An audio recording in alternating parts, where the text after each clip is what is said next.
அன்பார்ந்த எனதருமை யூடியூப் நேயர்களுக்கு வணக்கம்.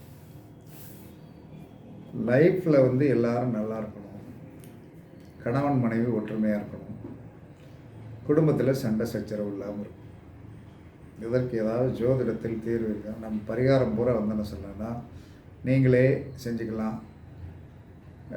நிறையா ஊர்களுக்கெல்லாம் போக சொல்ல மாட்டேன். என்ன காரணம்னா, நிறையா ஊர்களுக்கு போக வேண்டிய காலம் வரும்போது அந்த தெய்வங்களே நம்மளை கூப்பிட்டோம், பணத்தை கொடுத்துல கூப்பிடணும், அப்படியும் இருக்குது.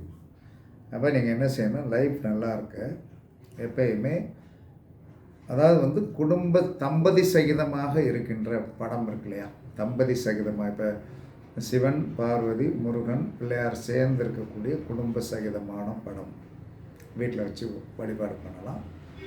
டெய்லி ஒரு மல்லிகைப்பூ சரம் அழகாக போடல, திரிக்கான சந்தனம் குங்குமம் வைக்கலாம், 2 பத்தி காட்டலாம். இது வழக்கமாக வைத்து கொண்டீர்கள் என்று சொன்னார். ஒரு வீட்டில் என்ன சொல்கிறான்னா, தம்பதி சகிதமான படம், தம்பதி சகிதமான தெய்வ படம் சென்டர் ஹாலில் இருக்கணும். ஏன்னா அதிகமாக நம்ம பரிமாறக்கூடிய இடம் என்ன சொல்லலான்னா சென்டர் ஹால். அப்போ டிவி பார்ப்போம், அங்கே என்ன சொன்னால் சேர் போட்டு உட்காந்துருப்போம், ஈஸி சேர் போட்டு படுத்துருப்போம். அப்போ அதோடைய பார்வையில் படும்போது இணைந்தவர்கள் இருக்க இருக்க குடும்ப ஒற்றுமையாகும். அது உங்கள் ஊரில் இணைந்த தெய்வங்கள் எங்கள் ஊரில் இருக்குது. வள்ளி தெய்வம் முருகன் வள்ளி தெய்வானை இருக்குது.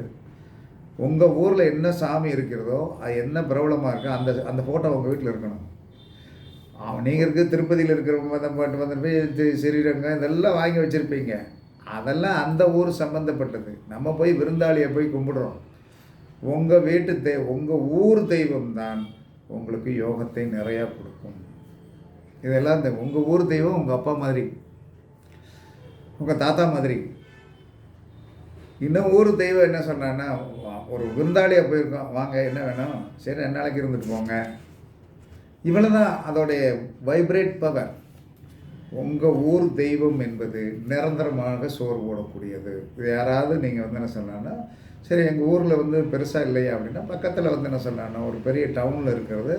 அடிக்கடி எந்த டவுனுக்கு போய் நம்ம ஊருக்கு பக்கத்தில் ஒரு பெரிய டவுன் இப்படி இருக்கும். அந்த டவுனில் என்ன சொன்னான்னா, என்ன தெய்வம் இருக்கிறதோ அதற்கும் உங்களுக்கும் ஒரு சம்பந்தத்தை ஏற்படுத்திக்கணும்.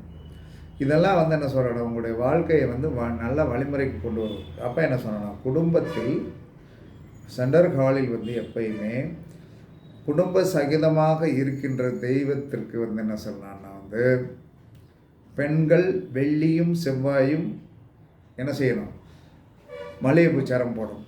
மல்லிகைப்பூ சரம் போட்டு சந்தனம் குங்குமம் வச்சு பற்றி காட்டணும். ஆண்கள் என்ன செய்யணும், புதன்கிழமையும் சனிக்கிழமையும் ஏதாவது என்ன சொன்னான்னா அவங்க மல்லிகைப்பூ சரம் போட்டாங்கன்னா நீங்கள் என்ன சொன்னான்னா வேறு ஏதாவது என்ன சொன்னா கதம்பம் அந்த மாதிரி இந்த செவ்வரளி இதெல்லாம் போட்டு என்ன சொன்னான்னா ஒரு ஆரம் போட்டு இத்தனைக்கான உங்கள் கையால் அதாவது மனைவி பொட்டு வைத்த இடத்தில் கணவன் அதே படத்தில் இருக்கிற அந்த பொட்டை எடுத்துகிட்டு நீங்கள் திரும்ப வச்சு வழிபாடு பண்ணும்போது அங்கே ஒரு நல்ல அந்யோன்யமான நட்பு வரும். ஒருத்தர் போட்ட ட்ரெஸ்ஸை ஒருத்தர் போட்ட மாதிரி தான். ஒருத்தர் ஒரு பெட்டில் படுத்திருக்கீங்கன்னு வைங்களேன், நீங்கள் படுத்திருந்த பெட்டில் உங்களுடைய மனைவியோ குழந்தையோ படுக்கும்போது, பேரம்பேத்தியோ படுக்கும்போது நல்ல சூப்பரான எனர்ஜி கிடைக்கும். இதெல்லாம் நீங்கள் நடைமுறைப்படுத்திக்கிடணும், படுத்தணும். அப்படி படுத்தும்போது அப்போ என்ன சார் நல்லா இருக்க, நல்ல லைஃப் நல்லா இருக்க தம்பதி சகிதமாக உள்ளே இருக்கிற படத்தை வீட்டில் வச்சுருங்க. அதற்கு ஆண்கள் புதனும் சனியும் என்ன சொன்னாங்கன்னா வழிபாடு பண்ணணும். பெண்கள் செவ்வாய் இந்த 4 நாள் அப்படி பண்ணுங்க. பண்ணிட்டு என்ன சொன்னான்னா, எப்பயுமே ஒரு மனிதன் நன்றாக இருப்பதற்கு, கணவன் மனைவி கருத்து வேறுபாடு இல்லாமல் பிரச்சனை இல்லாமல் இருப்பதற்கு என்ன செய்யணும் அப்படின்னு தெரிஞ்சுக்கிடுங்க. இது ஒரு அற்புதமான ரகசியம். யார் என்ன சொன்னா உங்களுக்கு சொல்லுவதற்கு உண்டான ஆட்கள் இல்லைன்னா இந்த மாதிரி தேடி கொடுக்கணும் அப்படின்னு நான் என்ன சொன்னேன், ஆழ்ந்து உள்ளே போகும். அப்போ என்ன சொன்னான்னா, நீங்கள் திருமணமான நாளுன்னு ஒன்று இருக்கும், உங்களுக்கு கல்யாணம் முடித்த நாளுன்னு ஒன்று இருக்கும். அந்த கல்யாணம் முடித்த நாள் அப்படிங்கிறது என்ன சொன்னான்னா என்ன கிழமைன்னு பாருங்கள். அந்த நாளில் யாருக்காவது வஸ்திர தானம் என்பது ஒரு பெண்ணுக்கு சேலை, ஜம்பர் பெட்டு, 6 மஞ்சக்கிழங்கு, 6 மஞ்சக்கயிறு, ஒரு குங்கும சிமிழ் இதெல்லாம் கொடுக்கலாம். தேவைப்பட்ட ஒரு ஸ்வீட் பாஸ். இதை நீங்கள் என்ன சொல்லணும், மாதம் செய்யும். மாதம் என்ன வந்து என்ன சொன்னா என்ன ஆயிரும், மாதம் மிஞ்சி போனால் சொல்கிறேன்னா நம்மளுடைய திருமணம் சார்ந்த விஷயத்தில் வந்து சிறப்பாக இருப்பதற்கு வந்து ஒரு 500 செலவழிக்க மாட்டேன். இன்றைக்கி 300 ஜெயிலில் இருக்குது, 400 ஜெயிலில் இருக்குது. ஆமாம், இருக்கிறத யாருக்கு கொடுக்கணும்? இல்லாதவர்களுக்கு கொடுங்க. இல்லாதவர்களுக்கு இந்த தூய்மை பணியாளர்கள் இருக்கா பார்த்தீங்களா, அந்த தூய்மை பணியாளர்களில் என்ன சொன்னால் அவள் புருஷனோடு இருக்கணும், குடும்பத்தோடு குடும்பத்தை சமேதமாக இருக்கணும். அவளை வீட்டுக்குள்ளே கூப்பிட்டு இங்கே வா அப்படின்னு சொல்லிட்டு ஒரு சேலை, ஜம்பர் பெட்டு, 6 மஞ்சக்கிழங்கு, 6 மஞ்சக்கயிறு, ஒரு குங்குமச்சிமிழ், ஒரு 101 தச்சனை. உங்களுடைய கல்யாண நாள் என்பது என்ன சொன்னான்னா, கல்யாணம் முடித்த மாதத்தில் வர்றதும் கல்யாண நாள் தான். மாதம் வந்து என்ன சொல்கிறான்னா வந்து நீங்கள் ஒரு மாதத்தில் கல்யாணம் முடிச்சிருப்பீங்க. இப்போ ஒரு மாதத்தில் கல்யாணம் முடிச்சிருப்பீங்க. இப்போ என்னுடைய கல்யாண நாள் வந்து கார்த்திகை மாதம் 2ஆம் தேதி. அப்போ அந்த கார்த்திகை மாதம் 2ஆம் தேதி அப்படின்னு சொல்லி வந்து திங்கட்கிழமை கல்யாணம் முடிஞ்சது. அப்போ என்ன சொல்கிறான்னா, ஒவ்வொரு மாதத்திலும் வருகின்ற முதல் திங்கட்கிழமையில், அங்கே தான் ரகசியம் இருக்குது, ஒவ்வொரு மாதத்திலும் வருகின்ற முதல் திங்கட்கிழமையில் யாராவது வந்து ஒரு குடும்பத்தில் வந்து குடும்ப பெண்ணை வந்து நல்லா வாழ்ந்து கொண்டிருக்கின்ற ஒரு பெண்ணுக்கு நீங்கள் வந்து என்ன சொல்கிறான்னா வந்து புருஷன் முன்னாடி இருக்கணும், ஆனால் ஏழையாக இருக்கணும். அவள் ஆச்சரியப்படணும், எனக்கா கொடுக்கீங்க வா அப்படிங்கண்ணா. உள்ள குப்பை போடுங்கம்மா, குப்பை இருக்காம்மா அப்படின்னு கேட்பாள். இங்கே வாமா அப்படின்னு கூப்பிட்டு உள்ளே கூப்பிட்டோன்னா கூச்சத்தோடு தான் வருவாள். இந்த மாதிரி அந்த பண்பாடு இருக்குது.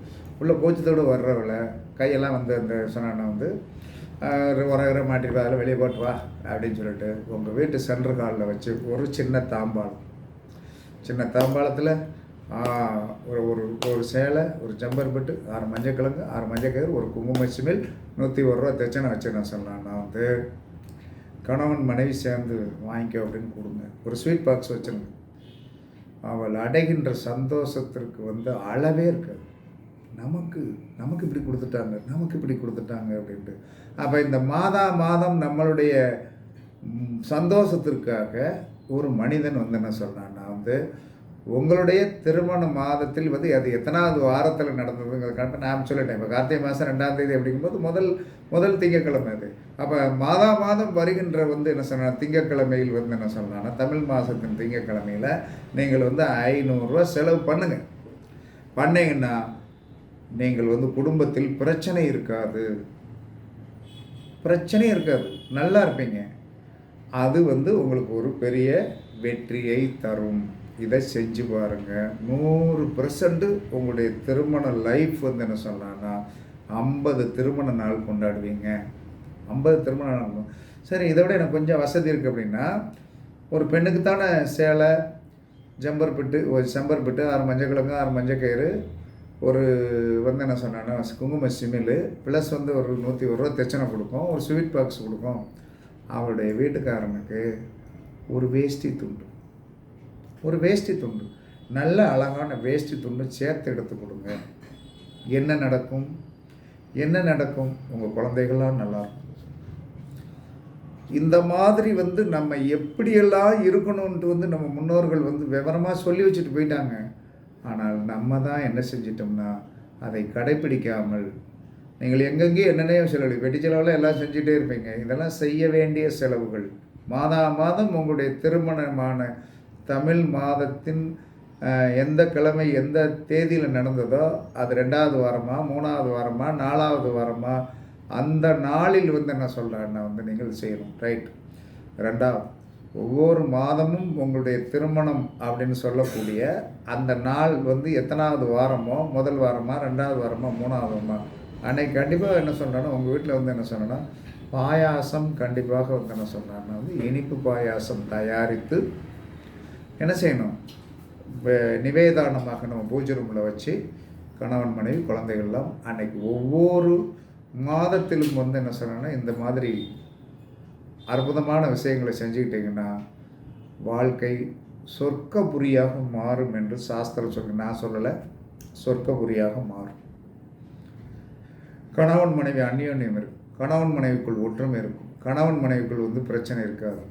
இதெல்லாம் வந்து நீங்கள் இப்படி செஞ்சீங்கன்னா கண்டிப்பாக வந்து என்ன சொல்லலாம்னா வந்து நீங்கள் சிறப்பாக வாழ்வீர்கள், நன்றாக வாழ்வீர்கள், அற்புதமாக வாழ்வீர்கள், அழகாக வாழ்வீர்கள். அப்போ லைஃப்பில் வந்து சூப்பராக இருக்கிறதுக்கு உண்டான ரகசியமே இது தான். மாதம் 500 தான் செலவு. 12 மாதத்துக்கு என்னாச்சு? 12 என்ன ஆயிருப்போது? நம்ம இதுக்கு ஏற்ற வருமானங்கள் வந்து எங்கிருந்தோ வந்துடும், உறுதியாக வந்துடும். அதனால் நீங்கள் இன்றைக்கி விதைக்கின்ற விதை வந்து என்ன சொன்னான்னா 1க்கு பன்மடங்காக வரும். இதை கண்டிப்பாக செய்து பாருங்கள். உங்களுடைய வாழ்க்கையில் வந்து இதை உங்கள் குழந்தைகளுக்கு சொல்லிக் கொடுங்க. கல்யாணமான குழந்தைகளுக்கு அவங்களுக்கு எந்த தமிழ் மாதத்தில் எத்தனாவது வாரம் என்ன கிழமை, இதுதான் முக்கியமானது. இது வந்து என்ன சொன்னான்னா குடும்ப பெண்ணாக கணவன் மனைவி தம்பதி சகிதமாக இருக்கின்ற கீழ்மட்டத்தில் வந்து தூய்மை பணிகள் செய்து கொண்டிருக்கிற அந்த பெண்களுக்கு நீங்கள் வந்து கொடுத்தீர்கள் என்று சொன்னால் உங்கள் வாழ்க்கை சொர்க்கபுரியாக மாறும் என்று சாஸ்திரம் சொல்கிறது. பயன்படுத்தி பாருங்கள், வெற்றி பெறுங்கள் என்று கூறி உங்களிடமிருந்து விடைபெறுவது சிப்பிப்பாறை ஜோதிடர் சாதனை ஆகவன் ஜெயபாலாஜி. சுகமே சொல்க, சுகமே சொல்க, வாழ்க வளமுடன், வாழ்க வளமுடன். வணக்கம், வணக்கம்.